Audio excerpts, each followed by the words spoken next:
여러분 안녕하세요. 이번 강의에서는 선형회귀, linear regression에 대해 배워보겠습니다. 먼저 이런 질문으로 시작해 볼까요? 우리는 왜 어떤 현상을 선형으로 모델링하려고 할까요? 예를 들어 집값을 예측할 때 우리는 종종 면적이나 판개수처럼 숫자로 표현할 수 있는 특성을 기준으로 가격을 예측하려고 합니다. 이때 특성과 가격 사이에 직선적인 관계가 있다고 가정하면 계산이 훨씬 간단해지죠. 이번 강의에서는 머신러닝 방식의 선형회귀 모델을 만드는 방법을 배우게 됩니다. 즉, 입력 특성과 가중치의 내적을 통해 예측을 만들고 그 예측이 얼마나 잘 맞았는지를 손실 함수로 평가한 뒤 경사하강법을 통해 모델을 학습하게 됩니다. 이번 강의의 핵심은 다음과 같습니다.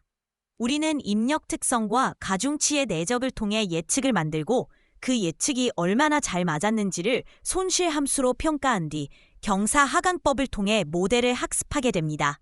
이번 강의의 핵심은 다음과 같습니다.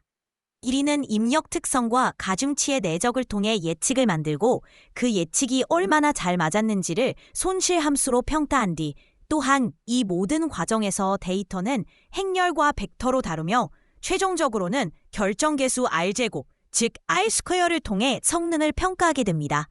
이번 강의를 통해 선형회귀의 전체 흐름, 문제 정의부터 예측, 학습, 평가까지를 하나의 파이프라인처럼 연결해서 이해하는 것이 목표입니다. 이번 강의에서는 선형회귀에 대해 다음과 같은 목표를 가지고 학습할 예정입니다.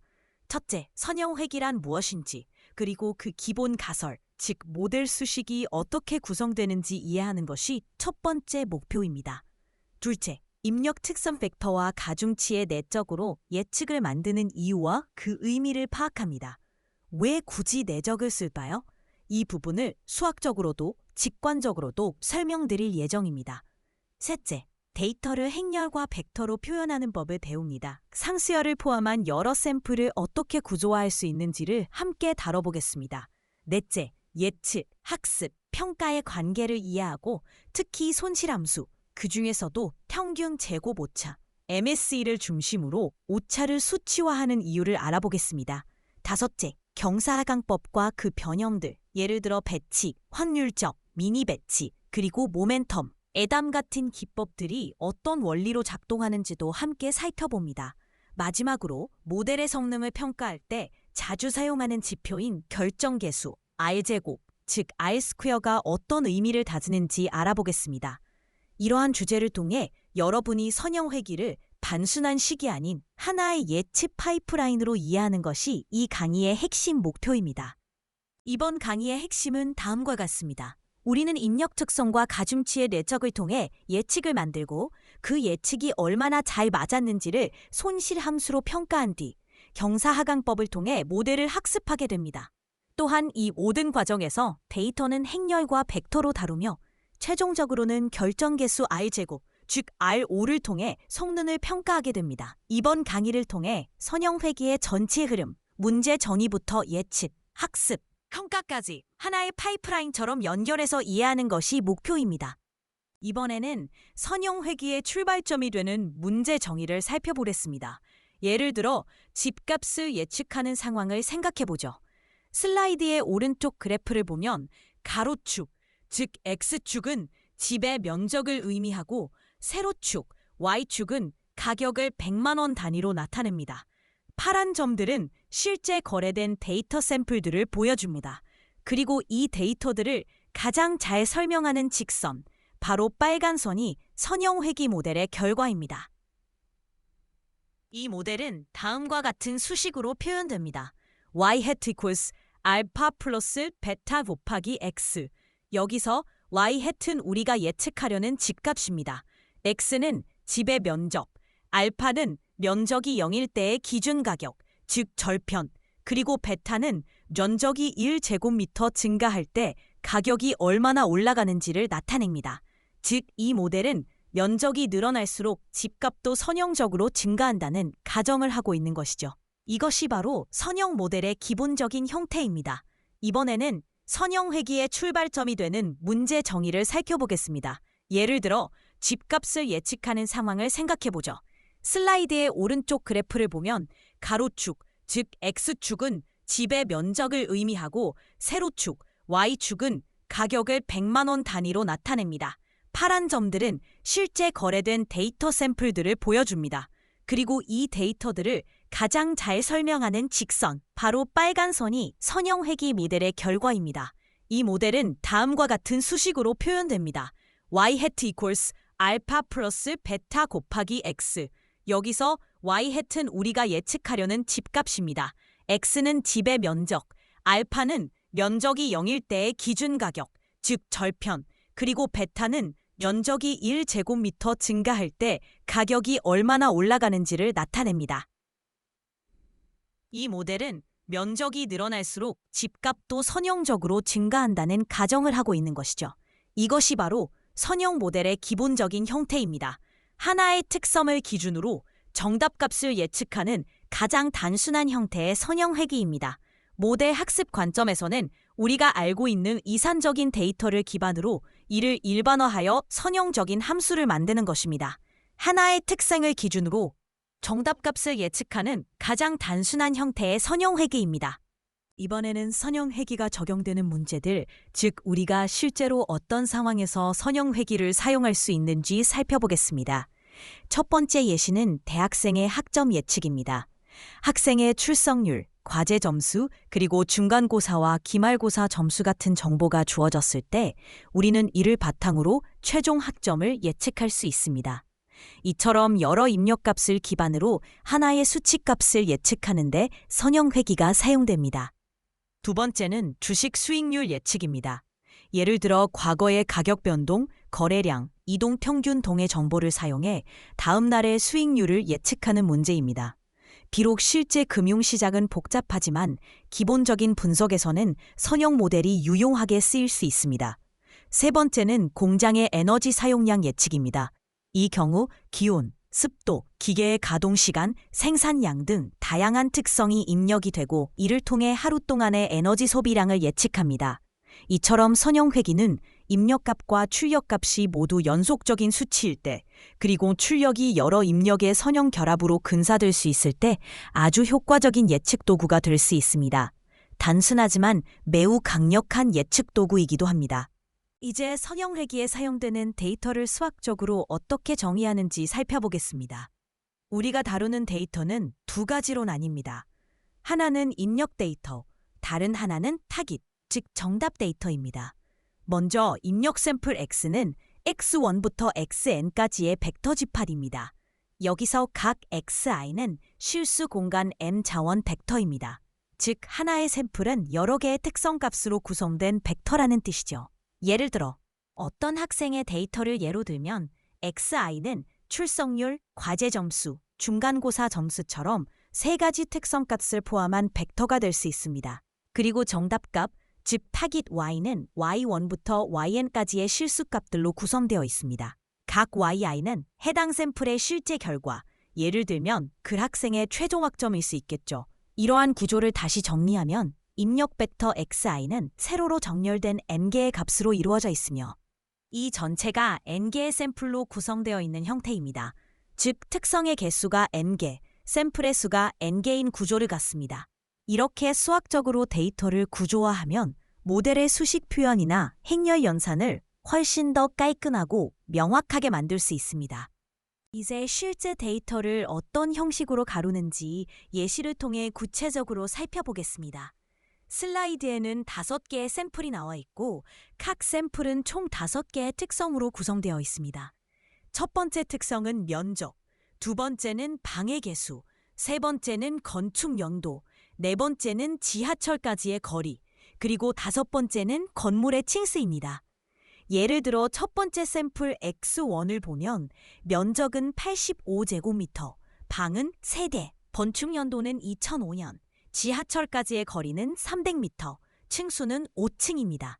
이렇게 하나의 샘플은 85, 3, 2005, 300, 5와 같은 5차원 벡터로 표현됩니다. 전체 데이터를 행렬로 보면 각 샘플은 세로 벡터이고 이 세로 벡터들을 가로로 나란히 배열하면 전체 입력 데이터 X는 n행 m열의 행렬, 즉 샘플수 n, 특성수 m인 행렬이 됩니다. 이 구조는 행렬 연산을 통한 일괄 예측에 매우 유용하고 뒤에서 다룰 내적 기반 모델에도 그대로 적용됩니다. 이번에는 방금 살펴본 입력 데이터 X를 어떻게 수학적으로 행렬로 표현하는지 알아보겠습니다. 전체 입력 데이터를 하나의 행렬로 표현하면 이렇게 X는 아래 5행 5열 행렬, 즉 5개 샘플, 그리고 5개 특성으로 이루어진 X2의 Xij, 오른쪽을 보면 실제 값들이 행렬 안에 들어가 있죠. 예를 들어 첫 번째 행은 샘플 1, 즉 X1에 대한 특성 값들입니다. 면적은 85, 방 3개, 건축 연도는 2005년, 지하철 거리 300m, 침수는 5층입니다. 두 번째 행은 X2, 세 번째 행은 X3, 이런 식으로 각 행이 하나의 샘플을 나타냅니다. 그래서 XI, 즉 i번째 샘플의 입력 벡터는 XI, XI번, XI2, XI3, XI5 이렇게 하나의 가로 벡터로 정리되며 그 의미는 각 면적, 방개수, 건축 연도, 지하철 거리, 층수입니다. 이렇게 데이터를 행렬로 표현하면 뒤에서 배울 벡터 내적, 그리고 행렬곱 연산을 통해 한 번에 여러 샘플을 예측할 수 있게 됩니다. 지금부터는 선형 회귀 모델에서 매우 중요한 수학 연산, 바로 행렬의 내적 또는 행렬곱에 대해 알아보겠습니다. 두 개의 행렬, A와 B가 있다고 가정해 볼게요. A는 N행 M열 크기의 행렬입니다. B는 M행 P열 크기의 행렬입니다. 여기서 중요한 것은 A의 열과 B의 행의 수는 반드시 같아야 계산이 가능합니다. 이 두 행렬을 곱하면 새로운 행렬 C가 만들어지고 이 C는 N행 P열 크기를 갖게 됩니다. 그런데 이 곱셈은 단순히 각 원소를 곱하는 것이 아니라 A의 i번째 행과 B의 j번째 열을 내적 보트해서 결과 행렬 C의 ij 위치에 값을 넣는 방식입니다. 수식으로 표현하면 C의 ij번째 원소는 다음과 같습니다. Cij equal 시그마 aik 각각이 여기서 k는 1부터 m까지 반복합니다. 이 말은 A의 한 행과 B의 한 열을 차례대로 곱하고 더해서 결과값 하나를 만들어낸다는 뜻입니다. 이 연산이 중요한 이유는 바로 선형 회귀의 예측 과정이 이와 같은 내적 기반으로 이루어지기 때문입니다. 예측은 곧 입력 벡터와 가중치 벡터의 내적, 그리고 이 과정을 여러 샘플에 대해 행렬 곱으로 처리하는 것입니다. 방금 전에는 행렬 내적의 원리를 수식으로 살펴보았죠. 이번에는 실제 숫자 예시를 통해 그 과정을 한번 직접 확인해 보겠습니다. 두 개의 행렬이 주어졌습니다. 첫 번째 행렬 A는 1, 2, 3, 4, 2행 2열의 행렬입니다. 두 번째 행렬 B는 5, 6, 7, 8, 2행 2열의 행렬이죠. 다시 한번 강조하지만 A의 행과 B의 열은 반드시 같아야 계산이 가능하죠. 이 두 행렬을 곱하면 행렬 AB는 다음과 같이 계산됩니다. 먼저 AB의 첫 번째 행 첫 번째 열, 즉 왼쪽 위 원소는 이렇게 계산됩니다.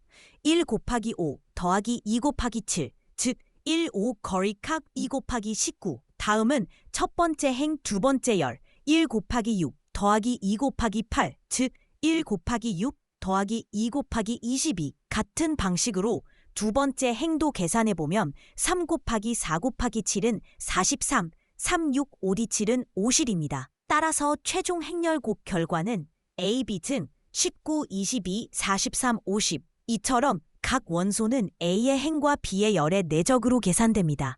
이제 본격적으로 선형 회귀의 모델, 즉 우리가 사용하는 가설 모델에 대해 알아보겠습니다. 여기서 말하는 가설 모델이란 입력이 주어졌을 때 어떤 방식으로 출력을 예측할 것인가에 대한 수학적 추정식입니다. 우리는 한 개의 샘플 X, 즉 X1부터 XM까지의 입력 특성들로 구성된 벡터라고 할 수 있습니다. 이때 모델의 예측값 y hat, 즉 y 위에 모자가 씌워진 이 값은 다음과 같은 수식으로 계산됩니다. y hat equal 알파 0 플러스 시그마 j는 1부터 m까지 알파 j 곱하기 xj. 이 수식을 하나씩 해석해 볼까요? y hat은 모델이 예측한 출력값입니다. 예를 들면 주택가격 같은 값이 되겠죠. 알파 0은 절편입니다. 입력이 모두 0일 때의 기준값을 의미하고 바이아스 텀이라기도 불립니다. 알파 j는 각 특성 xj에 대응하는 가중치, 즉 기울기입니다. 마지막으로 xj는 입력되는 특성값입니다. 예를 들어 면적, 방개수, 건축 연도 같은 값이 될 수 있겠죠? 결국 이 모델은 입력 특성마다 가중치를 곱해서 모두 더한 뒤 절편을 더하는 구조입니다. 이것이 바로 선형회귀 모델의 핵심이죠. 한마디로 예측값은 입력 벡터와 다중치 벡터의 내적, 그리고 절편을 더한 것이라고 생각하시면 됩니다. 앞서 살펴본 선형회귀 모델에서는 입력값마다 곱해지는 가중치 알파, 그리고 절편 알파 제로가 등장했었죠. 이제 우리는 이런 값들을 통틀어 파라미터 집합 A라고 부릅니다. 즉 A는 알파 제로, 알파 1, 알파 2, 알파 M으로 구성된 가중치들의 집합입니다. 이것이 바로 모델이 학습해야 할 모든 숫자들, 즉 모델의 핵심 파라미터입니다. 그렇다면 모델이 학습해야 하는 목표는 무엇일까요? 바로 주어진 입력 x에 대해 예측한 값 y-과 실제 정답 y 사이의 오차를 최소화하는 a, 즉 가장 적절한 가중치 조합을 찾는 것이 학습의 본질입니다. 슬라이드 아래쪽 예제를 함께 볼까요? 여기서는 주택 가격을 예측하는 선형회귀 모델을 보여줍니다. 수식은 다음과 같습니다. y-hat equal 알파 제로, 알파 1 곱하기 면적, 알파 2 곱하기 방개수, 알파 3 곱하기 건축 연도, 알파 4 곱하기 지하철 거리, 알파 5 곱하기 층수. 입력 예시로는 다음과 같은 값이 주어졌습니다. 면적 85제곱미터, 방개수 3개, 건축 연도 2005년, 지하철 거리 300m, 층수 5층. 이 각각의 값에 대해 알맞은 가중치 알파를 곱해서 모두 더하면 최종적으로 예측된 주택가격 y-hat이 계산됩니다. 결국 우리가 해야 할 일은 이 알파들을 어떻게 정하느냐, 즉 오차를 가장 줄일 수 있는 알파들을 찾는 것입니다. 지금까지 우리는 선형회귀의 예측값 y-hat을 여러 개의 특성과 가중치를 곱하고 더해서 구한다고 배웠습니다. 이번 슬라이드에서는 이 계산을 벡터 내적의 형태로 표현하는 이유를 살펴보겠습니다.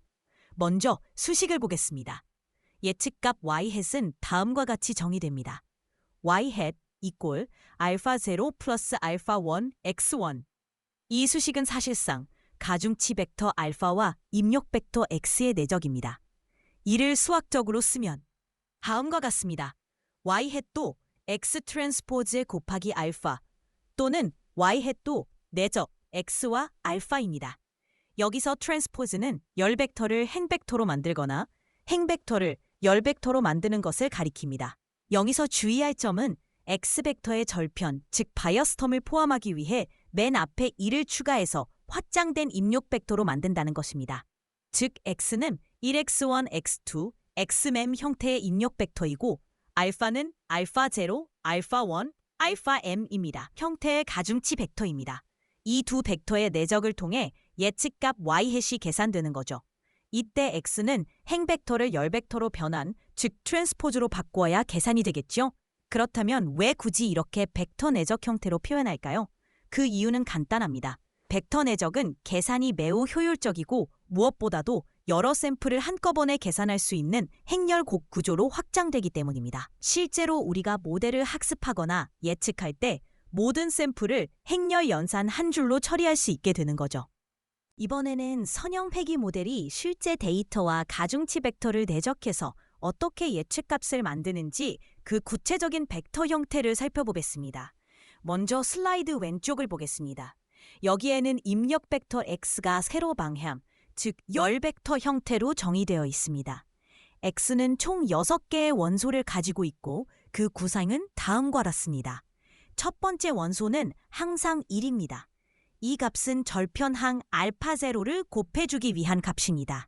다음부터는 입력 특성들, 면적, 방개수, 건축 연도, 지하철 거리, 층수입니다. 그래서 이 벡터 x는 6차원의 열 벡터, 즉 아래 6×1 벡터가 됩니다. 반대로 이 벡터를 가로로 펼쳐서 보면 오른쪽 위처럼 x 트랜스포즈, 즉 x의 전치 행렬이 됩니다. 이 경우 x의 전치 equal 1, 85, 3, 2005, 305, 즉 equal 5 지하철 거리 모든 벡터 5, x의 전치 equal 1, 85, 3, 2005, 305 이렇게 일행 6열의 행 벡터가 되는 거죠. 이제 여기에 가중치 벡터 알파, 즉 알파 0부터 알파 5까지의 6차원 열 벡터를 곱하면 예측값 y 햇이 계산됩니다. 만약 가중치 벡터 알파가 12.5, 0.8, 10.5, 마이너스 0.3, 마이너스 0.01, 그리고 5.5라고 가정하여 y 햇 계산해보면 1 곱하기 12.5는 12.5이고 85 곱하기 0.8은 68, 3 곱하기 10은 30, 2005 곱하기 마이너스 0.3은 약 마이너스 601.5, 300 곱하기 마이너스 0.01은 마이너스 3, 그리고 5 곱하기 5.5는 27.5. 이 모든 값을 더하면 y-햇은 약 마이너스 466.5이 됩니다. 즉, 이 가중치 조합에 따르면 모델은 주어진 입력값에 대해 약 마이너스 466.5를 예측하게 됩니다. 물론 이건 예시일 뿐이고 실제로는 가중치가 학습을 통해 더 적절하게 조정되어야 할 것입니다. 이번에는 예측이란 무엇인지 정리해 보겠습니다. 예측이란 관찰된 정보를 바탕으로 미래의 상태나 아직 모르는 값을 추정하는 행위입니다. 예를 들어 날씨 데이터를 보고 내일 기온을 추정하거나 시험 성적과 출석률을 보고 학기 말 학점을 예상하는 일 모두가 예측입니다. 머신러닝에서 모델의 가장 기본적인 목적은 입력이 주어졌을 때 정답을 잘 맞히는 것, 즉 정확한 예측을 하는 것입니다. 선형회귀도 동일합니다. 기술적으로 말하면 어떤 입력 x에 대해 함수 f가 출력 y를 추정해주는 값이 예측값 y-햇입니다. 말로 읽으면 y-햇은 fw 오브 x입니다. 여기서 fw는 가중치 w를 가진 모델 함수를 뜻합니다. 실제 문제에서는 보통 샘플 하나가 아니라 여러 샘플을 동시에 다룹니다. 샘플이 n개라면 각 샘플에 대한 예측을 모아 예측 벡터 y-햇을 만들 수 있습니다. 즉, y-햇은 fw 오브 x1, fw 오브 x2, fw 오브 xn을 세로로 모은 것입니다. 이걸 선형회귀에 적용하면 훨씬 단순해집니다. 단일 샘플의 경우 y-햇은 x 틸드 트랜스포즈 곱하기 w 틸드, 여러 샘플의 경우 y-햇 벡터는 x 틸드 곱하기 w 틸드. 표시는 절편항 가이어스를 포함했음을 의미합니다. 즉 입력 벡터 앞에 1을 붙여 x 틸드 1, x1, x2, xm 가중치 벡터는 w 틸드 w1, wm로 확장하여 내적 한 번으로 절편까지 함께 계산합니다. 또 한 가지 표기상의 약속을 기억하세요. 소문자 x는 샘플 하나를 뜻하고 보통 열 벡터이므로 예측식에서 트랜스포즈를 붙여 행으로 바꿔 곱합니다. 개문자 x는 여러 샘플을 쌓은 행열을 뜻합니다. 이때 관례적으로 행은 샘플, 열은 특성이므로 추가적인 트랜스포즈 없이 x 곱하기 w 형태로 한 번에 예측합니다. 정리하면 예측은 입력으로부터 출력을 추정하는 과정이고 선형회귀에서는 이를 벡터 행열 내적으로 효율적으로 계산합니다. 앞에서 배운 벡터 내적이 이제 전체 샘플 수준의 행열 곱으로 자연스럽게 확장된 것입니다. 이번에는 머신러닝에서 말하는 학습이란 무엇인지에 대해 알아보겠습니다. 한마디로 정리하자면 학습이란 모델이 정답을 잘 예측할 수 있도록 매개 변수, 즉 W와 D를 조정하는 과정입니다. 슬라이드의 흐름도를 함께 살펴보겠습니다. 먼저 우리는 입력과 정답 한 쌍, 즉 X와 Y를 모델에 넣습니다. 그 다음 모델은 현재 가지고 있는 매개 변수 가중치와 절편, 즉 바이어스로 예측값 y-햇을 계산합니다. 수식으로는 fxw처럼 나타낼 수 있죠. 이 예측값이 실제 정답과 얼마나 다른지를 판단하기 위해 로스 이밸류에이션, 즉 순실 평가를 수행합니다. 수식으로는 L=ly y-햇, 즉 정답과 예측값 사이의 오차를 계산합니다. 그 다음 단계는 옵티마이제이션, 즉 최적화입니다. 손실을 줄이기 위해 가중치 W를 조금씩 조정하는 것이죠. 이때 사용되는 수식이 바로 W 더 W 마이너스 2 곱하기 그레디언트 L. 여기서 E는 학습률, 그리고 답이 L은 손실함수를 W에 대해 미분한 값입니다. 이 과정을 반복하면서 모델은 점점 더 좋은 예측을 하게 되고 손실도 점점 줄어들게 됩니다. 이게 바로 머신러닝에서 말하는 학습입니다.